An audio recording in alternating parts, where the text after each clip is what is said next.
There we go. I've clicked the machine. The machine is engaged. Let's see. YouTube says we're streaming. What time we got on the... Usually tells me the time here. I don't think it's streaming yet. Now it is. There we go. I'll turn that down. I don't need that up. Let's see. Okay. Get this all fixed up here. Hey, Boxer Lover. Good morning, smoking morning. There I am. There I am. It's morning time already. Yeah. Smoking Locust. Good evening to you guys. I hope you're doing well and in good spirits. Because if you are, we can change that. But we don't want to. Oh. Hi, Diana. Good evening. I'll tell you what, we have got some stuff prepared in advance for you all. Tammy, Allison, Mama, Krista. I hope you guys are all prepared for another exciting and soon-to-be classic edition of Tech Talk Thursday. Margaret, Dave 215, Fellowship of the Green. Cool. Yeah, tonight is a little departure from our homesteading thing, guys. We basically talk about the process of creating YouTube videos, or videos in just general. So cameras and microphones and all the stuff that goes into posting videos online, how you can maybe get some tips, maybe get some, hey, Dolphin Man, good to see you back, sir. Prepping in real life. So tonight is pretty much a free-for-all when it comes to tech. We talk about everything from computers to cameras, how to get more views in YouTube and do things a little bit differently. And so what I've got planned, I've got, let's see, 1, 2, 3, 4 things to chat about that I've got planned. And then we can also jump in with questions and answers. So if you can, please put your questions in all caps so that Claire can write them down, because if I get talking, sometimes I can't address the question and we got to come back to it, because whatever, that's how that works. And we'll get rid of this. So first things first, we have actually some really, really big YouTube news that I'm going to save for a little bit later when a few more people come in. But it's big, and it's probably going to change the game for a lot of channels. So, all right, so here we go. I want to talk a little bit tonight on well, we're going to talk about metadata. We're going to talk about playlists and how to revive old videos. So I guess we'll start with there. Videos that you have not gotten the views that you thought you should. Maybe you've got some content that's a little bit older and it's really kind of just stagnating. You can revive those videos from the dead. And there are 3 simple things that you have to do to revive those aforementioned videos from the dead. Now, what you want to do is don't do this trick with anything that is just creeping up and you're like, oh, I really think that the views on that could be a lot better. Don't do that. This is like for videos that you made a while back and they're just sitting there. They're kind of flatlined, but you're like, hey, wait a minute. This is great content. My channel's a lot newer now, and more people have not seen stuff. And the funny thing about for my personal channel, guys, I have close to 1,000 videos. It's getting near 1,000 videos. And so there's a lot of things that we've made in the past that were good quality information, but we were not in front of a big enough crowd for them to get the views they should really have gotten, because back then nobody knew us. So there's a cheap way to do it, and there's a lazy way to do it, which is take that video down, delete it from YouTube, and then re-upload it. YouTube is okay with that. Sometimes the subscribers get irritated, so I would not recommend doing that very often. And if you do that if you do it at all, Make sure you put in there that it's a re-upload so your faithful subscribers won't be like, what's up with this? You don't even care enough to make new content? Yeah, I saw that before. See, but I've got videos that are over 2 years old that, you know, it was good content. And so that's the cheap way to do it, guys. That's the way I would not recommend to do it. Now, I am going to share with you a secret. Shh. It's not a secret if it's on the internet. I know, that's true. And always remember, it's never, ever, ever erased. Anything you do online, it's never going away. So don't be stupid and make bad decisions. What she said. So here's how you're going to revive an old video that you think should have gotten more views because whatever reason. All right. There's 3 steps, guys. I'm going to tell you the steps and I'm going to tell you why it works. Okay. The first thing you're going to do is you're going to go find one of these videos that's just flatlined. Maybe it's an old video, whatever. It's flatlined. You're going to go into that video's information, the back end, you know, how you can change all your stuff, your metadata and your name and your description. You're going to change the title, the actual title of the video. You're going to go in and edit it so it's similar, and it still is correctly describing the video, but you're going to change it. You got to change the title. The second thing is you're going to go into the description and you are going to change the first sentence or 2. It can't be exactly the same. You're going to change those, the first sentence or 2 of the description, and then you're going to go into your tags, and you're going to change / add at least 2 different tags, and or add 2 tags. So the first thing is change your title. Second thing is change the first sentence or 2 of the description. Then thirdly, you're going to add / change at least 2 of the tags down in there, okay? Now, what's going to happen at this point is YouTube is going to get triggered and they're going to go, oh, hey, this video has significantly been changed. I must reanalyze it.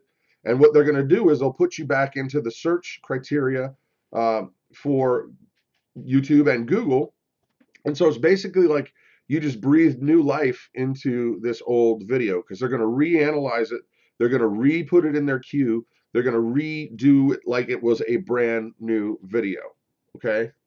Does that make sense? Yeah. Everybody got that one? That's a big tip, guys. That's a huge tip because the thing is that you might have a bunch of videos that were just flatlined for whatever reason you don't know, but that's when you do these steps, it's like basically YouTube's going, hey, there's a brand new video here. So questions? Yeah, if you guys have questions, even if it doesn't pertain to what we're talking about, just put it in all caps and I can write it down and we can talk about it later. Okay. So that's how you can breathe new life into an older video.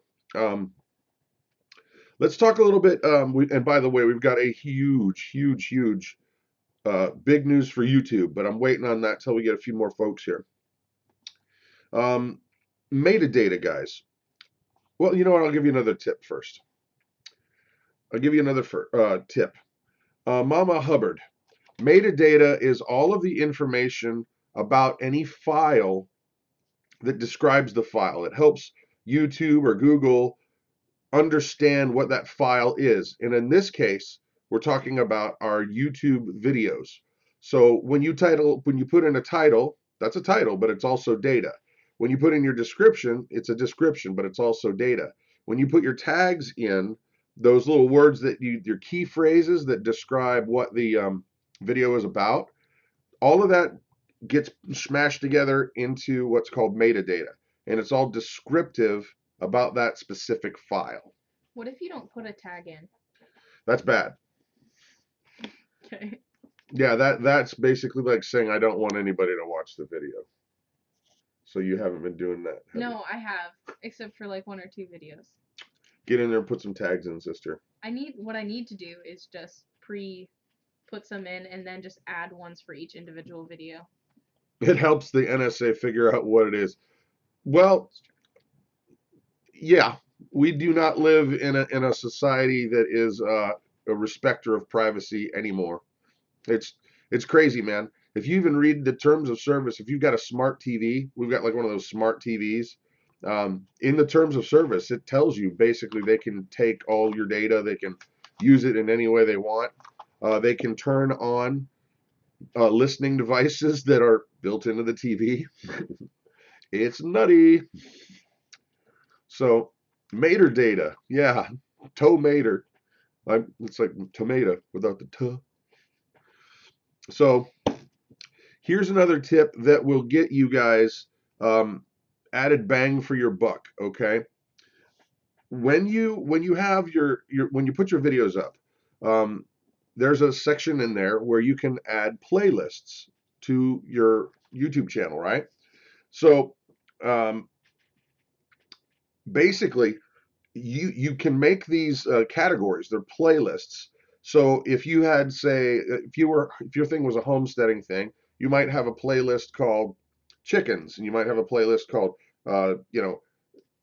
ducks, and then maybe gardening, and then maybe whatever those categories are. You're going to want to name those playlists. And whenever you make a new video, guys, do you get that one? Mm-hmm. Whenever you do a new video and you're going through and you're naming your title, you're putting in your description, and you're putting in your tags, when it's uploading to YouTube, make sure that you put it into all of the appropriate playlists, guys. And the reason why you want to have multiple playlists is because when you put it into any playlist, YouTube generates that video's own URL for that playlist. So what that means is, let's say I made a video on, I don't know, a vlog. If we did a vlog on our family and we were in the garden at one point, and at one point we were having fun around the campfire, and at one point we were in milking the goats and the cow. I would put that video in playlists that we have created, like family fun. It would also go in chickens. If we were messing with the chickens, it would also go into the garden. It would also go with cooking outside. Um, and whatever those playlists, whatever's applicable, because um, it gives you a brand new URL for each one of those. So it's like if you have 5 playlists, you're getting 5 URLs instead of one. And so that categorizes you a lot higher in the Google search engine and the YouTube search engine. So it's like you're getting 4 more cracks at people seeing your video than if you just didn't put any playlists up. Chris, 215, what is the range on the model of the drone you have? I have the GoPro Karma, and it's actually, I think it might be, yep, it's right. I can't move. See, it's right behind my tripod there. But from my understanding is you're not supposed to go over 400 feet up, and it will go about a half mile away, I believe. But if you go too far, it just basically the GPS and it kicks in and it starts to come back to your location. Did you have a question, Claire? I don't think this is a question, but where do you get your music from? Okay, Mama Hubbard, where do you get your music from? My new computer has no disk drive. Well, YouTube actually has a very, very good resource for music that a lot of times you just have to give credit in the description and just say, hey, this was by this artist. But each piece of music that's on there, they give their own criteria for what you have to do. But the Karma has a range of 2,700 feet. So yeah, around a half mileish. um, but it's that the YouTube has a great resource for free music, and generally you can find something you like there. But other places, there's a thing called SoundCloud that it's an arrangement of musicians and songwriters, and they have music that you can access, but they're going to each song is going to be its very own deal. Okay, so you have to be very careful. Um, Oh, the source that I use, the resource that I use is called Digital Juice. And let me see, I'm gonna go ahead and call it up here. And then we'll go to screen capture mode. But I'm going to type this up. Oh, no, you know what? I'm going to go to the, my juicer is what they call it. The juicer. And no, it does not have anything to do with sports and being advantageous over another person. No juicing. Okay, so here we go. I'm going to switch over to screen capture so you can see my screen. Bam, here we go. Now this is an online service that has all kinds of effects and explosions and music that you can download, and it's a one-time fee, and then forever and ever and ever you can use their stuff. So if I wanted to find some music and I'm like looking in here and I can test this out and see if I like this song, this one here, be like, nah, I don't like that one. I'm looking for something like this or whatever. And they're all in categories. They're in styles, moods, aggressive. What is aggressive? Stomp. Ooh, that is pretty aggressive. And then you just download it. But they also do all kinds of crazy stuff with different effects and things. Like if we go into the video editor store, let's see what they have in here. Delight of delights. Animated backgrounds. I like these. So it's pretty cool stuff that you can just download and use them however you want. Like this would be a great channel intro. Like have your name of your channel just hanging out there. Quick music, and then you can use all this stuff. They've got all kinds of different things. Everything from real video to this kind of stuff, you know. Let's see. Whereas animated backgrounds like photo knockouts. This is really great for things like thumbnails. Like that. Holy smokes. I don't even know what that is about.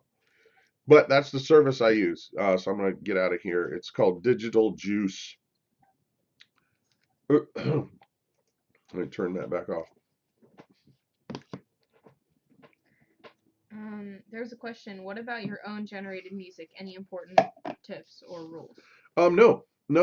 If it's your music, then you own it. It's yours. You own the copyright.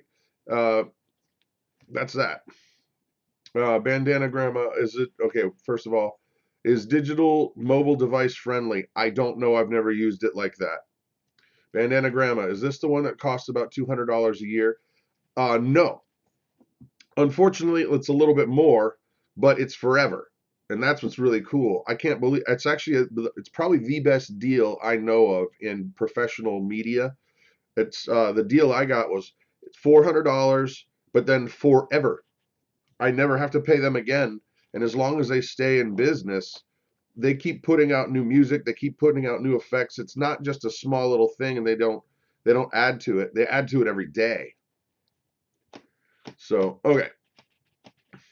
I'm thinking about getting a Rode NTB USB mic. Would that be an ideal choice? I love the company Rode. They make great microphones, and I have not used that specific one, but let's just say I have never bought a Rode that I didn't like, and I've had several. Can you play a cover of that song and use that without copyright infractions? You can record a song and play a copyright of it, and you're not going to get in trouble from the record label. However, the way that music works in terms of recorded music, you've got two entities that are generally the owners, okay? You've got a publisher, and then you've got a record company. The record company owns the recording, but they don't own the intellectual property of the publisher. So let's say that an artist like me, I write an album's worth of music, okay, and then I go to my publisher and I say, hey, I've got this. Well, the deal is, and this is 99% of the time, this is how it goes down. The publisher says, all right, I'm going to do all this work for you. I'm going to go get money, collect money from all the different places. I'm going to make sure that you don't have people that are stealing from you. I'm going to make sure that you get on the best spots and da da da da. And they handle everything, which is a nightmare of paperwork. But in exchange for that, guys, you're going to give up 51% of the ownership of that song. So even though I write the song, I deal with the publisher because they're going to do a bunch of work that I frankly don't want to do and probably couldn't do. But they now are the shareholders. Think of it like that. They're the 51%. So they're the ones that are going to be out there trying to hustle the song into new places. They're the ones that are going to be prosecuting people that are stealing from them, because that's what it is. So the truth is this: if you did a cover song of some tune, you're probably not going to get caught. You're probably not going to get in trouble unless your channel went like huge, and then you might have publishers calling you saying, "Hey, what's the deal? Um, that's my music. I control that music, and you're going to have to start paying a fee," which can happen. Um, and here's a good example. If you guys remember, probably about 10 years ago, I think, that song Coolio did, "Gangster's Paradise." Spending all my life living in a gangster's paradise. Well, the funny guy, Weird Al Yankovic, wanted to do it on his album and call it Amish Paradise. Well, Weird Al went to the publisher. The publisher said, "Sure." Well, then basically Coolio finds out about this and he went completely nuts. Publicly hated it. Was threatening Weird Al. But the reality, guys, the reality is that Coolio did not own the controlling share in the music he wrote. Okay? Does that make sense? The publishers out there doing all this work for them, they're gathering all this money, but they're giving that 51%. They're getting that. They own it. So even though Coolio was so ticked off, it didn't matter. The publisher was like, "We want our money, and he's going to sell 1 million records, and I don't care." And so there are artists that actually get sued by their own publishers because they re-record a song without permission. We have 3 questions. Got some questions. What do you think about the Phantom 4 drones and Osmos camera? The Phantom drones are great. I don't like their camera as much as the new GoPro 5. They have a different look to them. There are pluses and minuses for both drones, in my opinion. My opinion is that the DJI Phantom, it has a lot of pre-programmed stuff that's really cool. That you can tell it, I want to go up to this way, and it's got some obstacle detection. But on the other side, the Karma, what I like about it is it folds up real nice into a backpack like this big. It just all goes plop, plop, plop, folds up into the backpack. And you don't have to have a dedicated cell phone, because I think a cell phone for a drone would be a little wonky, but they give you actually a controller. Why don't you grab the controller, Claire? I'll show you. It's in here? Yeah, it's right on the top. I'm reading Dolphin Man. Brad, if you give credit to who wrote the song, can the song be used in your video? You're not supposed to be able to do that. People do. Here's the cool. This is the controller for the Karma, and it's like a video game. It's just like a video game thing, and it's got a lot of cool features in it. That's one thing I don't like about the DJI, but let me see. It's really easy to fly. Anyway, How long can you play the copyrighted music before getting into trouble? I am told 30 seconds, and I'm also told stay away from lyrics. Try to just use instrumentation. Okay. Yes. Do you know anything about the Nikon Coolpix B500 and B700? I do not. Yeah, let's check that out. It's pretty cool. It's touch screen too. Oops. Yeah, it's touch screen on there, and the video goes straight to here. You can monitor everything. You can turn the camera on and off there. It's just really convenient. Powering off. It's powering off. Pros, it gives you awesome footage. Con, it can crash and can be ran over by a train. Yes, it can. Do you think it's a good idea to do songwriting collaborations with other artists? Yes. Yes. I'm always a fan of that. However, guys, this is really, really important. If you're going to create any kind of digital media, not digital media, any kind of media, and you're going to be working with somebody else, um, you have to get your ducks in a row in advance. You can't just go, well, I wrote the song and he didn't really do anything. You really have to get that awkward stuff out of the way in the beginning. And by that, what I'm saying is if you sit down and write a song with somebody else and just say, hey, we're going to go 50-50 on the copyright on this, or the publishing on this, rather, and just get it out of the way. That way, there's no bones about it. Because let's say, for example, Claire and I write a song, and we come to the agreement, yeah, I wrote largely most of it, and she only wrote a little, and you're like, okay, well, we're doing 50-50. Okay, that's great. Then we go to our publisher, and the publisher says, I want that song. I've got the perfect artist for that song. Then what would happen is they're going to get 51%. So she and I would have to split the 49. That's annoying. Yep. But yes, I love collaborating with other artists, but just keep in mind, if you make a video with somebody else, you need to talk about who, quote, air quotes, owns the video, and get it out of the way in advance. Because if it's like, well, I'm just doing this out of the kindness of my heart for somebody else, I'm not going to want a claim of ownership on that video. You got to get that out of the way well in advance, or else you can be in serious fights with people, legal issues. You don't want to mess around with that. Did you have other? No. Okay, because I thought I saw some other ones. Can you explain the differences between shotgun mic versus dynamic Yes. etc.? Okay. We'll start out with a little bit basics on microphones in general. A microphone operates very similar to the way that your ear does. Inside a microphone, that silver case right there, would you grab that? I'll show you this one right here. This one's a little guy. And we got the shotgun mic. And Claire's going to grab what's called a large diaphragm microphone. And what happens is, in a microphone, you've got a very thin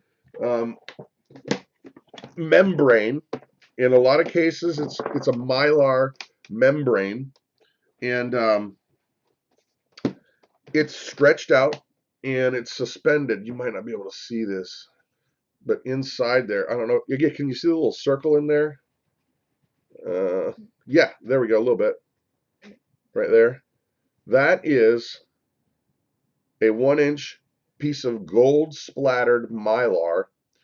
And what it does is it's got a little magnet in it. It works like a speaker in reverse.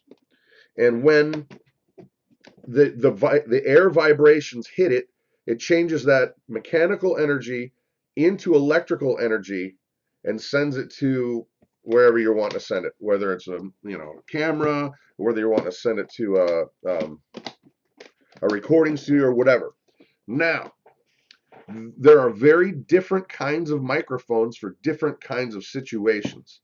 A shotgun mic, it's designed, it has what all microphones have, what's called a polarity, a polar pattern, that they are designed to pick up sound in certain specific ways.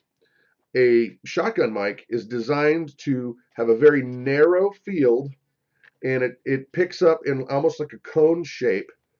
And if I'm back here behind the mic, it's not picking up much of this. It would probably sound muffled and like,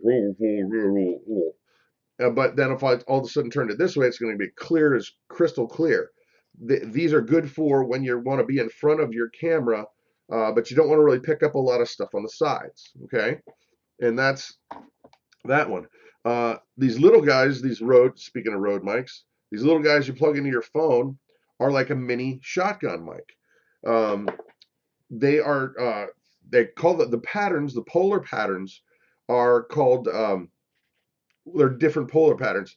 Uh, Basically, a big, large diaphragm microphone like that over there. It's designed to have what they call a cardioid polar pattern. So it kind of looks like a heart. It's mostly in front of you, like right here, not a lot of anything behind it, and it picks up the sound in those different ways. For recording video, uh, even the little, even these little clip-on mics, they have their own polarity. They have their own way of picking up sound. But what you want to do is look at the microphone's polarity to make sure it's going to work for your particular application. For example, I wish somebody would make a a clip-on mic like this. Like it, I'm not going to do it, but this one, this microphone clips onto your phone, right? And you can point it either. You can point it one way or another. Oh, it goes like this. Where the heck is your thing? So it would go one way or the other. Like it would point like this, or it would point like this. Now, if somebody made a microphone that would have like the left channel point forward and the right channel point back, that would be perfect for vlogging. Because when I do it like this, if I go walking up and talk to Claire, I'm like, hey, Claire, what's going on? I'm all muffled because that's the polar pattern. It sounds like, but then she sounds crystal clear because it's in front. So somebody needs to make a microphone just like this, but channel one goes that way and channel two goes this way. That way we're both sounding crystal clear. Is there some type of equalizer editing program that can get rid of background noise? Yes and no. They do exist. They don't always work very well. One thing you can do, guys, Smoking Locust is asking, um, if you've got, like, if you're recording video in an area that has a lot of low end rumble, like cars driving by and that kind of thing, that's easy to get rid of the low end rumble. All you got to do is go into your equalizing program, like literally, like remember when we used to have stereos that had the little faders or the bass treble and mid range. All you got to do is cut off that low end. Anything below 100 kilohertz, 100K, because your voice doesn't go much lower than 100K, but those trucks and stuff driving by, that's a lot of that low end. And that's one way to quickly get rid of a lot of it. Background noise, uh, most professional recording softwares have uh, background eliminating, noise eliminating programs, but to be honest, they don't work very well. So, sorry, man. What else we got? Mama Hubbard was just saying they need to make a mic for the iPhone 7. Yes, they do. Do you know anything about a JVC Vario HD camcorder? I do not, but I can look it up. Specs. Here, I'll look it up right now. I'll look it up while we're chatting away. How about that? There's some real-time data gathering for you guys. Here we go. The JVC. Give me some specs. Ooh, it's all wet. It's waterproof. Full HD, 1920, 1080. All right, $350 brand new. Looking at specs, looking at specs. I would say, looking at the resolutions and stuff, I would say that if you want to use that for a YouTube kind of a thing, that'd be just fine, fine and dandy. But with a lot of cameras, guys, one thing, this is a tip that goes all the way around. And when I say cheap camera, uh, I'm I'm coming from a background where you never ever bought any camera that was less than $5,000. So when I say cheap cameras, I'm not busting on anybody. Thank you, Bizarrizza Jizza. Thank you, sir. I'm not busting on anybody going, whoa, you know, I got $1,000 camera and you're calling that cheap. Well, in the professional world, that is not expensive. Um, However, so in the cheap world of cameras, what I found is if you can get a lot of light, get in a good lighting situation, they'll look great. It's usually when you don't have enough light and you're trying to make up, you know, maybe you're in a shadowy area. That's when those cameras really take a nosedive fast. But lighting is key. Better late than never. Evening all. Brad, have you ever had a person yell at you and say don't? Don't. Just happened. I don't know. 1080p minimum. Yeah, but breakaway homesteader saying 1080p minimum. I agree with that, but that's one of those kind of statistics that is deceptive in cameras because everybody thinks, oh, we got to have full HD. And I got to tell you what, I've got cameras that are older that don't do 1080p, but their picture looks amazingly much better. Just because you have 1080p does not mean your camera has a good imager. That's really important. Um, and so those are the kind of specs you want to look at.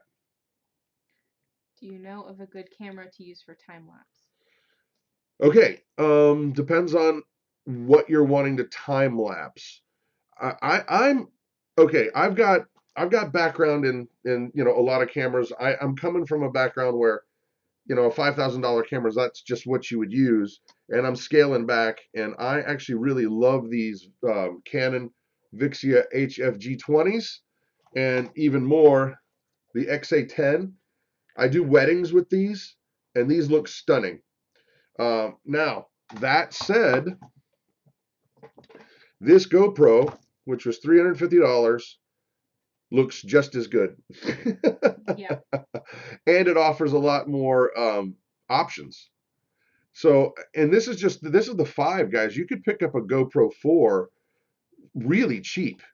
Um, and they do all that time lapse stuff, and that's one thing that's super cool. They do the time lapse stuff, but also these come out of the box, not deep water, but you can drop it in water. It's waterproof to a degree, so you don't need that crazy cage on it. And these things do 4K. Can you believe that? A 4K camera for $350. Unbelievable. He's saying construction is what the camera would be for. Construction? Yeah. You're outside. That'd be great. It'd look great. Brad Talby. They make different microphones for the iPhone 7. Lighting, just not the same one Brad has. Oh, yeah. Yeah, construction, Chris, that would work very well. Just, you know, pick your days. And the funny thing is some days when the sun's blazing, it's not as good as when it's almost a little hazy. It just depends on your lighting. Excuse me. Where's that other cough drop? Where are we at? My GoPro 3 sank to the bottom of the bay in Jacksonville. That's no good, Bizza. Picked up a GoPro Hero 3 Plus Black for $100. Yeah, and you know what, guys? It really, really does a good job. Mm-hmm. My only beef with the GoPros in general is their audio is crap. It is so bad. And they make options for it to uh, so you can plug other microphones in there, but they just make some stupid mistakes. Like is they grab the gimbal thing. Oh no, it's in the drone. I'll forget it. I can go grab No, it's fine. But yeah, these things are not very good for audio. I mean, if you're sitting right here with it and there's nothing around it, it'll sound okay. But it does not have good audio. If you're going to get a GoPro, you're going to have to figure out an audio solution because they stink. The images are great, but they stink. But then again, I mean, look at this, guys. This thing is a 4K camera. Look at the size. Look at the difference. It even has a touch screen. It has a touch screen viewfinder on the back. Isn't that crazy? Oops, I go the wrong way. Yep. Any good 8K video cameras got an 8K video wall and need content. Have you done any 8K video? 8K meaning the 360 view thing, or is 8K a new format? Because I know 4K. The GoPro doesn't work well in low light either. You're absolutely correct. Thumbs up. Thank you. 8K cameras, I got an 8K video wall. That's pretty cool. I mean, if you really do, that's pretty awesome. I imagine 8K would have to be getting to the point where your eye can't really discern between it and reality. The resolution's so good. What do you think about the Sony? Okay, I'll copy this up real quick and we'll look it up online right now. Copy. Here we are. Let me just look at these stats real quick. I want to strap a GoPro to my emu to record an emu's view. Emu. You know what's funny, Daybird, is I actually did a video when we got our first GoPro like about a year ago. And it was we strapped it on our goat. XA30, sorry. I would go with the XA30. Definitely. Definitely over those two. By the way, we tagged you guys in a 30 random facts collaboration today. Thank you, he provides, but I'm going to have to dip out on this one. You guys have no idea how busy we've been, and it's been really stressful. And I can't put more on my plate right now. I promise it's nothing against anybody. But right now I might not be able to do it. 8K meaning, wow. I didn't realize that was on the market. Yeah, pickled ham. That's great. That's huge. Emu. Yes, do it. Yep.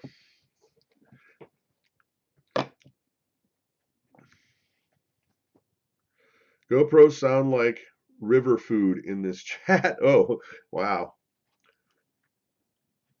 I understand. Yeah, it's nothing personal, I promise. Our 8K wall is 9QHD 24-inch screens. Crazy. Yeah, I mean, go for it, you know? I mean, I can't even believe how fast technology moves. Oh, I forgot. We've got one of the big announcement. It's right now tonight. You're going to hear this. This is huge for YouTube creators, and it's going to be probably very good for the entire YouTube community. And I noticed that BC Truck is here tonight, and so all credit to this discovery goes to BC Truck because he talked with me shortly before the program, and he let me know about this.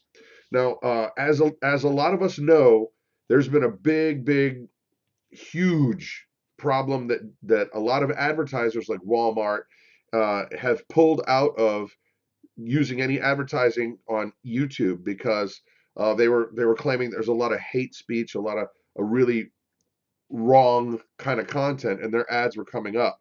So they pulled about $750 million worth of advertising away from YouTube.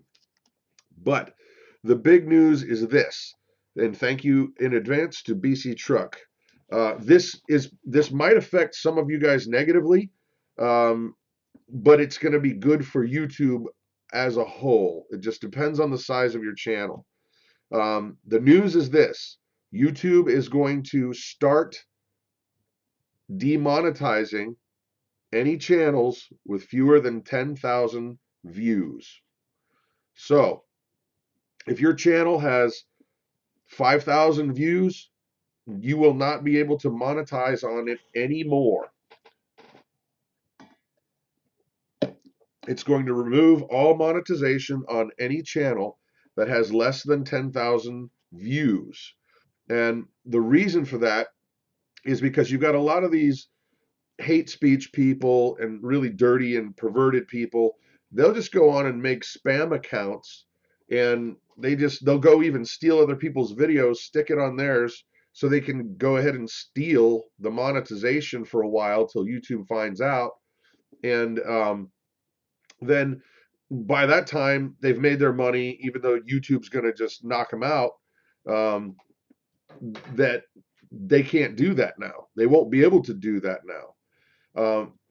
But for those of us who don't have that 10,000 views, not per month, just in general, tests. And that's what I was trying to say. It's not that big of a jump, guys. All new channels going forward. That's correct. Yeah. The thing is, I know that some of you guys are working really hard and you might not have that 10,000 views, but trust me, this is going to be better for everybody because it's going to eliminate a lot of those people that were sucking the life out of everything for us. And BC Truck thinks, and I agree with him, that this is going to make our content so much more attractive to the advertisers because we're putting out family-friendly content, stuff that advertisers want to attach themselves to. And what do I mean by that? I mean that we make things and we do stuff, and we have to have tools, we have to have trucks, and we have to have ATVs and all that kind of stuff. And advertisers want that. They want to see that, oh, Ford trucks can work for a homesteading channel. Excuse me. He provides. Are we grandfathered in? Well, here's the headline that I found, guys. I found this after I chatted with Brad. There's the headline. And here's the bulk of the article, which I can barely read. Let me see. I can read it.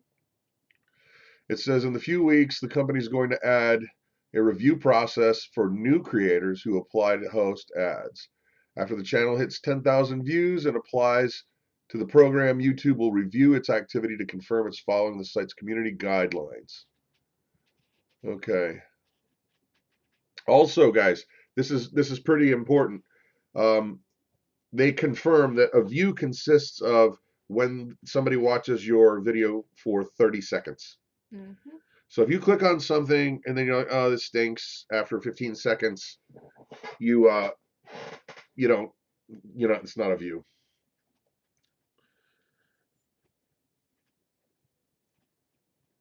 Yeah. So once a channel gets past 10,000 views, it's good. That's what I'm reading. And the Weekend Homestead is saying that there is no grandfathering in. So get them views coming, guys. Get some more content up there.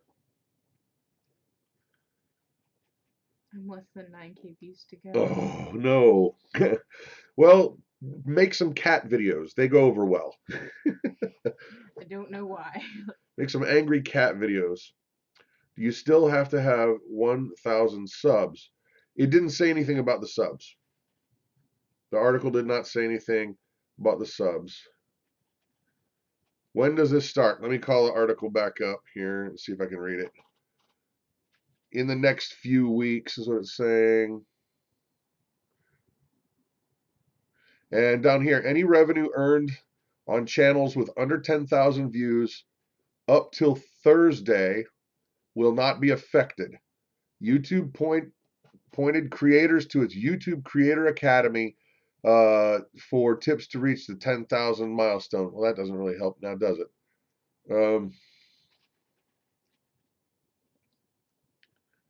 Well, that's that. I guess we're going to have to jump into the back end of YouTube and find out what they're talking about. But that is huge, and it's going to affect a lot of people. But once again, guys, I know that there's a lot of people that are going, man, I'm really going to have to struggle to get to that 10,000.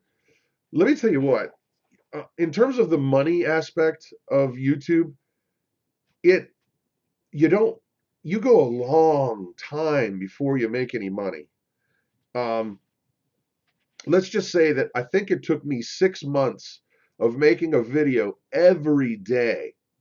Every day it took me 6 months to get to our first $100 check.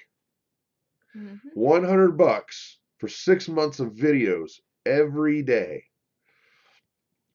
I mean, things pick up, and they do, but let me see. I'm sorry, I got distracted. Pickled Ham Production question. Just to clarify that, is it 10,000 views per channel or per video? Just the channel only. Sign for me to motivation to get some better content. I can't do cat videos. But the reality is, you're not making a lot of money before you hit that 10,000 anyway. I think it's probably. I mean, I'm just guessing because it's been a long time. But I think we had to have been at 10,000 views within a few months just because we didn't make any money. Mm-hmm. It really doesn't take that. It doesn't take that long to get that much. She's got 30,000 views. Yeah. On the Living Like Claire channel. So, what? Nothing. If you're not subscribed, Living Like Claire, I think she's going to be singing to plants tomorrow, but I'm not sure. But now we are talking 18 months. You know, all I can tell you guys is my own experience is that it took a lot longer to make any money than we really expected. Weekend Homestead, got our first check 2 months ago after 14 months of work, $63. That's the truth, guys. Oh, that's easy. Just post daily cat videos and get me over 10,000. Yeah, you totally could. Makes sense. My 1,100 views is only like 56 cents in estimated revenue. Yeah, that's the truth. 10,000 views is about a quarter of the $100 minimum you need to make. Business right, guys. And here's the thing. Let's talk about this for a minute, because a lot of us are not going to make our living on YouTube. It's a hobby, or it's something we do, and it's great to have the kickback. It's great to have some money. I mean, you're making content. People are getting to consume it for free. YouTube's making money off of you. Why shouldn't you get a check? It makes perfect sense. Okay. But I think that for most of us, like, I know my channel is not very big. If you look at like Wrangler Star and all these channels that are making just buku bucks, and I'm saying good, go for it, good for them. But you have to look at it like this can't be your only source of income. And there are ways that you can use YouTube as a springboard for other sources of income. For example, because of my YouTube channel and the homesteading thing, we got approached by an amazingly cool company called barngeek.com. They build barns, they sell plans, and their stuff is cool. It is cool. I want to live in one of those barns. Me too. Barngeek.com. He approached me and we worked out a deal. And so they're going to be a sponsor of the Homestead Us.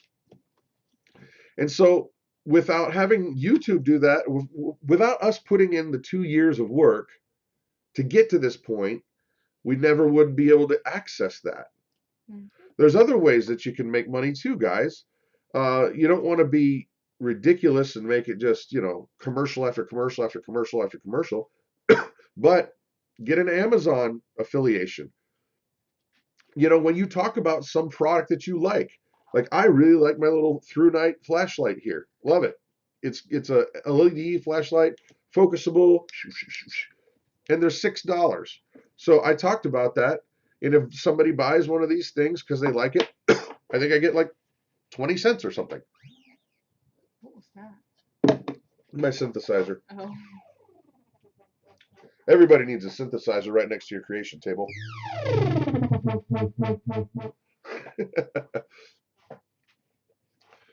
How did you... Okay. If they don't monetize till 10,000, it puts everyone further down the road to ad revenue. No, they're still counting those views. Mm-hmm.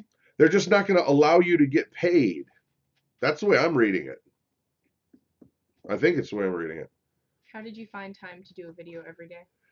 Mama Hubbard, that was honestly a big deal. Um, I just made it up in my mind that hey, I'm going to do this, and oh yeah, totally. You should see my sweet synthesizer. I love this thing.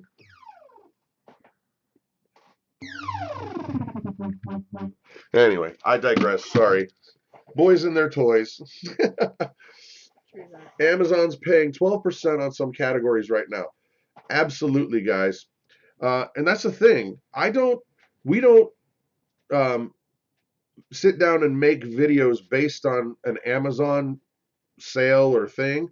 We just do what we do. And then if we're like, oh, hey, we're making blah, blah, blah in the kitchen, and Mama really likes her KitchenAid. So we'll talk about the KitchenAid. We'll just say she really likes it. If you want one, there's a link down below. Because the reality is this, if somebody likes something and they want to buy it, why not give us the kickback? It doesn't matter to them. They're not going to get it. It's going to go to somebody. It's going to go to Amazon, or it's going to go to somebody. So why not have it go to a channel that you really like, or maybe you've got friends that have an Amazon account. I just searched Facebook for Barn Geek. Oh, it's barngeek.com. It's just barngeek.com. And they're awesome.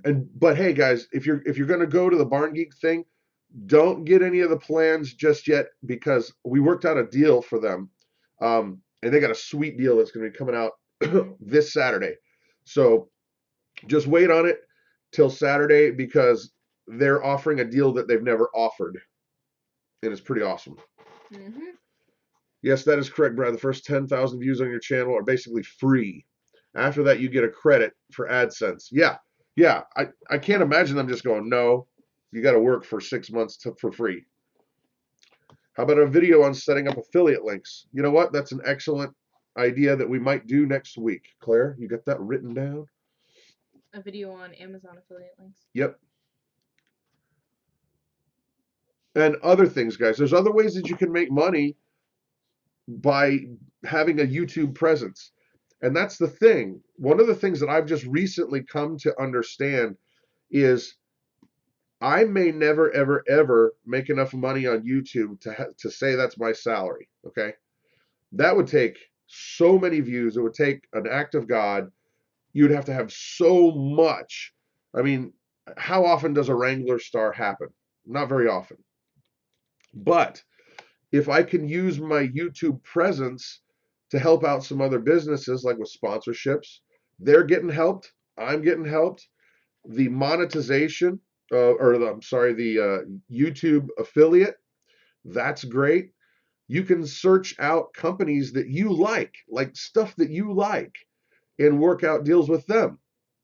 For example, campingsurvival.com, they had this really, really cool bug out giveaway. And they basically said, hey, if you get your subscribers to sign up to our giveaway,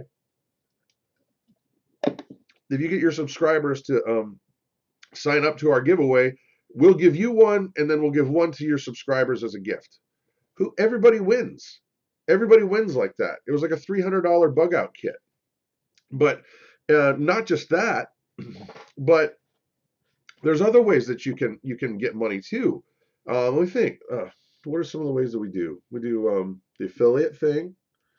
Patreon. Oh, Patreon, guys. Yeah, it's this. Oof. I'll leave that up. But Patreon, it's patreon.com. It's Patreon, but then you can become a patron to that YouTube channel. So what this is, guys, it's kind of like you've got a group of people that really like your content, and they want to keep you making content. They want you to keep going. So they'll say, hey,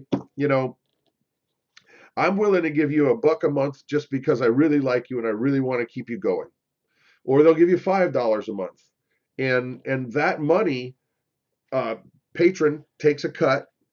It's a small cut, but then you get that money, and that's not only is it an incentive for you to keep going, but you can also and should also make content that's just for them.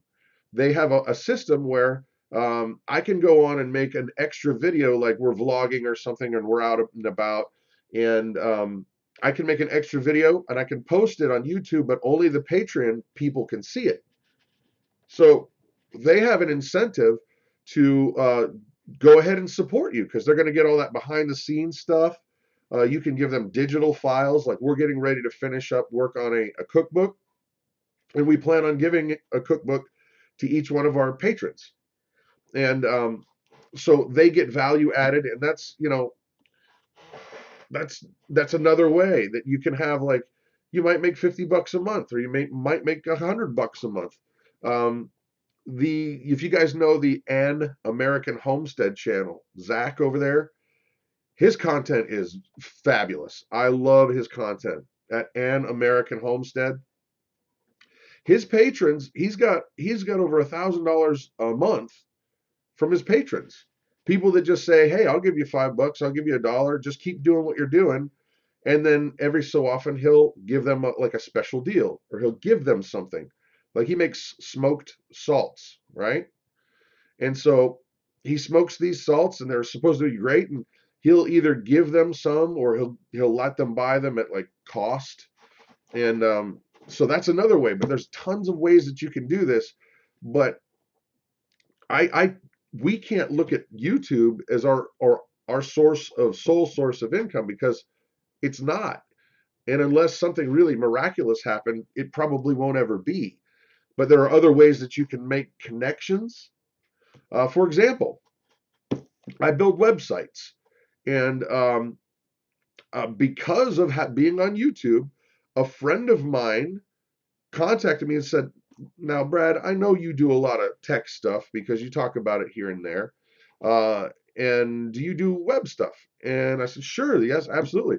So he hired me to do his website, but not only that, he's going to plug me into a system that of about 200 doctors that most of them need websites. BC Truck, I threaten to send people my Speedo calendar if they don't donate. BC Truck. My gracious. So there's a lot of ways that you can get creative, and you can get, little chunks of money from here and there. And here's the thing, guys.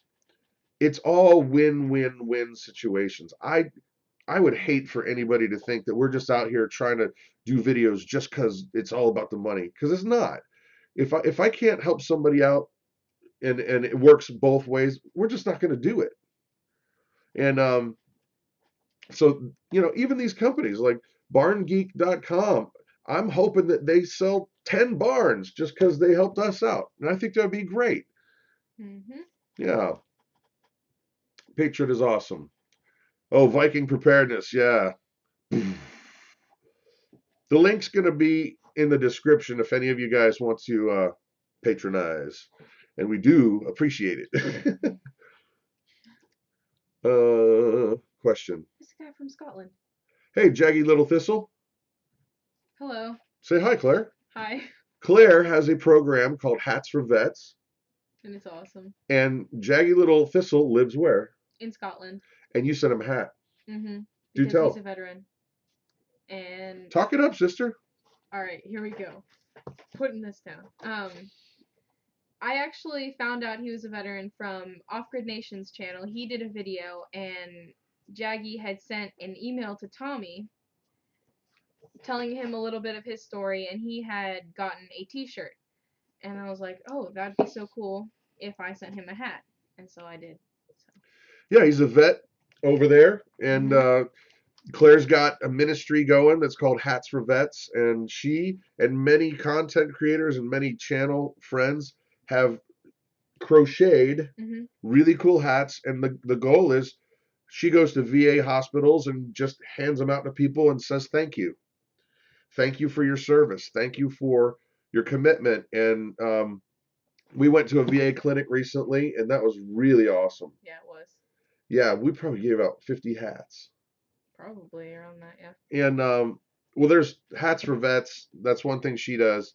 And I'm just tickled pink. BC Truck, Mama Hubbard. I'm a girth bald old guy. That's why my threat usually keeps me from having to work. So it's like ransom. Gotta love it. So any remaining questions before we sign off, guys?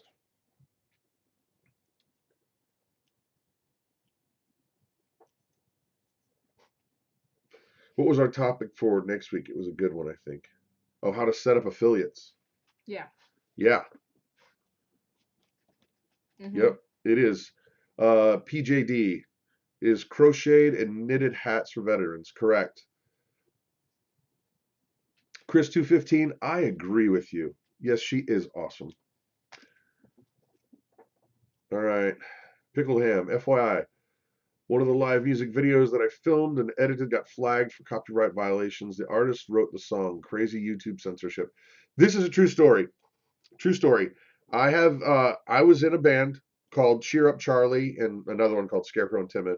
But there was a channel called Simply Circus. They changed it now to Simply 7, that they liked one of my pieces of music that I had written, and they actually made a video and asked me if they could use it to put in their video. And I said, absolutely, you have 100% permission.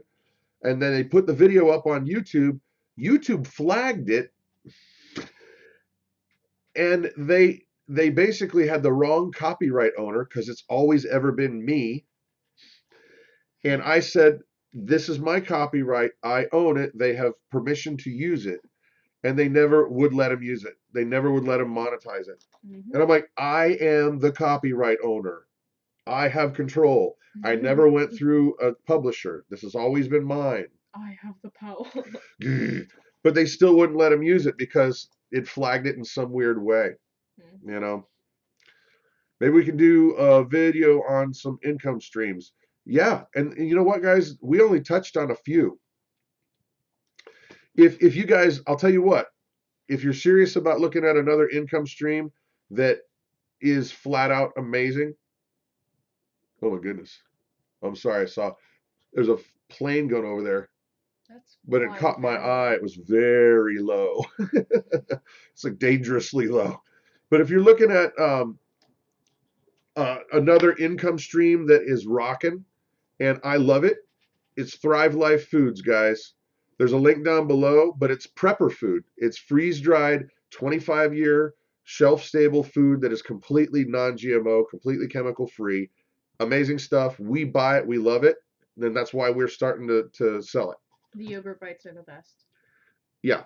We make a good chunk of change using Thrive Life. Let's just say that. Check it out for yourself. There is a link down below. Tried Zaycon Fresh. Yes, I have. As a matter of fact, and we used to be Zaycon Fresh people until we got into Thrive, because Thrive is so much better. It's true. I have nothing against Zaycon Fresh. For fresh meats and stuff, they're great. Yeah. Yep. Anyway, guys, thank you all for coming. I'm going to keep trying to bring you guys content that you like. Special thank you to Bizariza Jizza for that super chat, $10. I greatly appreciate it. Flannel Max, are you doing Thrive parties? No. And that's what's crazy, guys. All I do is talk about it once in a while on YouTube, and it's making us a pretty darn good chunk of change. We've not done one. We've not done a single one.